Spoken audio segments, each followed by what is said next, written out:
En definitiva, ¿cómo sabemos todo?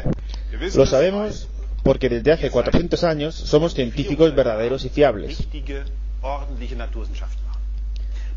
Empezó todo en... Se me ocurre un aforismo de Mark Twain. Se tienen que conocer las cosas antes de poder tergiversarlas. Desde hace 400 años hemos empezado a conocer hechos. Ciertos hechos. Conocemos ciertas cosas, ciertos mecanismos. Voy a hacerlo desde mi punto de vista con el caso más interesante, que es el de la manzana. No me refiero ahora a los dos compañeros en el paraíso con la serpiente.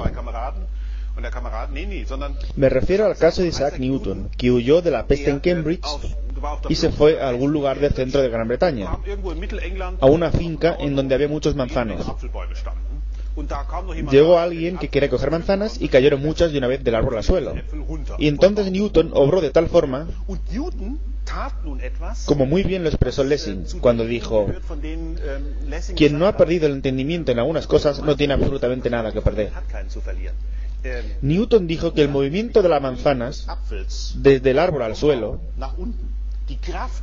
la fuerza que hace que la manzana caiga del árbol, esa fuerza es la misma fuerza que mantiene a los planetas en movimiento alrededor del Sol y que mantiene a la Luna alrededor de la Tierra. Es exactamente la misma fuerza. O sea, lo que Newton realizó es dar el paso decisivo, lejos de la modestia de los hombres de la Edad Media, para quienes Dios dirigía todo, del enfoque de que las fuerzas que conozco aquí en la Tierra son válidas en cualquier parte del universo, en cualquiera.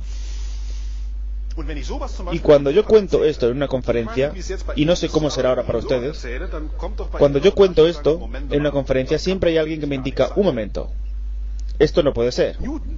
Newton se encuentra en un planeta nada interesante, que gira alrededor de una estrella totalmente normal, en los márgenes de una galaxia que no tiene nada de especial. Y este tipo afirma que la fuerza que su manzana, que la manzana que cae del árbol es la misma que la que rige el movimiento de los cuerpos celestes. ¡Hey! ¿Es que conoce todo el universo? Pues no lo sé, pero el caso es que funciona. Hemos conseguido describir objetos del y en el universo, con las mismas leyes que hemos descubierto en la Tierra. Newton no es el único que ha pensado eso. Algunos otros, conocidos por su mala fama, lo han hecho también. Y cuando se habla de Newton y su fuerza de gravitación universal, entonces enseguida se empieza a hablar también de Einstein. Einstein ha sentado igualmente las bases de una teoría, que no es tan sencilla como la de Newton. Newton ha sentado los principios de la ley de gravitación universal. Einstein se ha preocupado de algo totalmente diferente. ¿Qué pasa realmente cuando se produce el movimiento de objetos alrededor de cuerpos masivos? Por ejemplo, el movimiento de un planeta alrededor del Sol, con una velocidad cercana a la de la luz, que es la mayor velocidad a la que puede ser transportado un objeto en el universo. Para ello, el cuerpo tiene que ser muy compacto. Es decir, su masa tiene que estar comprimida en un radio muy pequeño, pocos kilómetros. Y los objetos que giran alrededor de él lo hacen muy deprisa, casi a la velocidad de la luz. Para que eso ocurra con el Sol, este debería tener 3 kilómetros. Si el Sol tuviera un radio tan pequeño, entonces su planeta muy cercano giraría a casi a la velocidad de la luz alrededor de él. Es decir, la teoría general de la relatividad describe el movimiento de cuerpos con un campo magnético tan terrible. La Tierra, por ejemplo, tiene un campo gravitatorio totalmente normal. Se extiende hasta fuera de la atmósfera hasta encontrarse con el del Sol. Este campo gravitatorio solar hace que la Tierra gire alrededor de él, a una velocidad de solo 30 km por segundo, una velocidad muy pequeña. La velocidad de la luz es de 300.000 km por segundo. Y Einstein se ha imaginado y propuesto una teoría de la situación de objetos extraordinariamente compactos, que giran uno alrededor del otro. La teoría de Newton ya no está mal.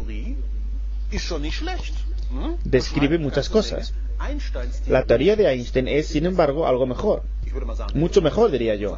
Y en cualquier caso, está incluida en ella la teoría de Newton. Ahora atiendan, que es importante. Aquí ocurre lo mismo que en el caso anterior. Cuando estudiamos la luz del Sol al acercarse a la Tierra, o el curioso movimiento de Mercurio alrededor del Sol, ambos fenómenos cercanos, astronómicamente, llegamos a una conclusión.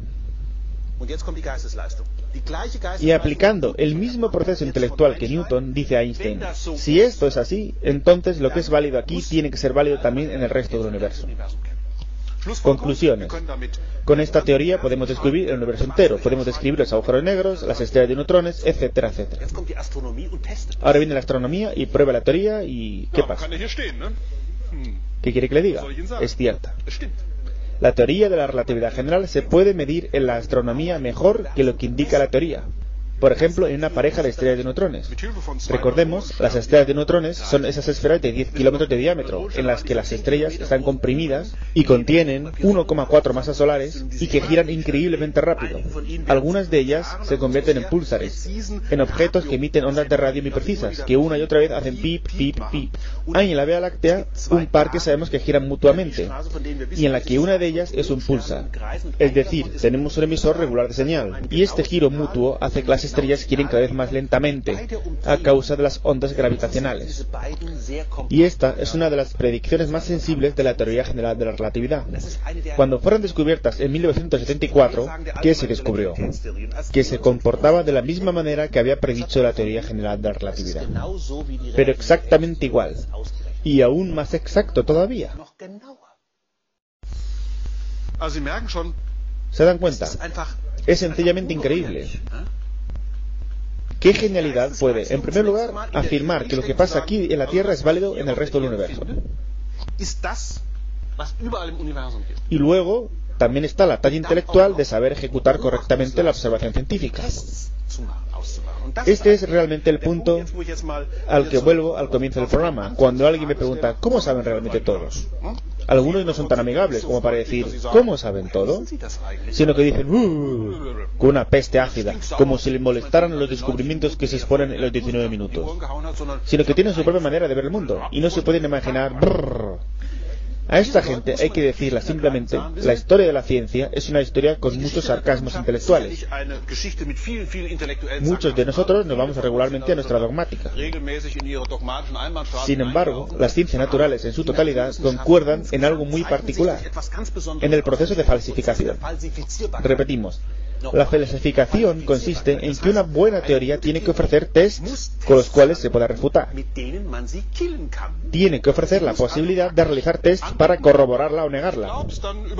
Escúchame, si no me crees, haz un experimento que la falsifique. Una buena teoría tiene que hacer predicciones sobre cosas que hasta entonces no se conocían.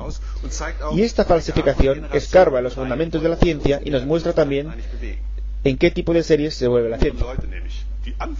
La gente joven que empieza a ejercer la ciencia está convocada por nosotros para que nos indiquen dónde nos hemos equivocado. Es decir, la ciencia está en un continuo proceso de desarrollo.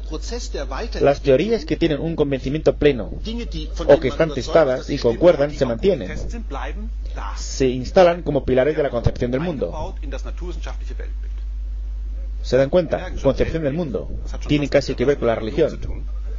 Pero todas las teorías que fallan en la explicación de los fenómenos de la naturaleza o los experimentos desaparecen. Todas las fallidas desaparecen. La ciencia es una historia continua de errores y aciertos, de teorías que funcionan y teorías que no funcionan. La ciencia actúa de tal forma que, por ejemplo, el martes desarrollo una teoría y el miércoles por la mañana percibo que es absurda y tengo tanto que eliminarla. Esto es un método que en la vida cotidiana no puede imaginarse. La búsqueda continua de los propios errores, ¿dónde ocurre eso? Pero este escepticismo sobre uno mismo hace que la cosa sea interesante. Se intenta descubrir cómo me acerco más a las cosas. Y esto, los resultados de la ciencia, no tienen nada que ver con la verdad. Aquí no hablamos de verdad. O sea, la verdad es algo totalmente diferente. La gran verdad de todas las cosas es algo totalmente distinto, algo de lo que no se ocupan los científicos. Nosotros solo sabemos si nuestras teorías son ciertas o falsas, siempre en su ámbito de aplicación. Newton es válido hasta un determinado punto, pero cuando se trata de velocidades en las cercanías de la velocidad de la luz, entonces hay que aplicar a Einstein. Esto es solo un ejemplo para clarificar la pregunta ¿cómo saben realmente todo? Es una pregunta asesina de la cual se puede hablar durante horas y horas. Para finalizar, quiero leer en voz alta un dicho que he encontrado en un museo alemán que quizás nos lleva a la dirección de la verdad.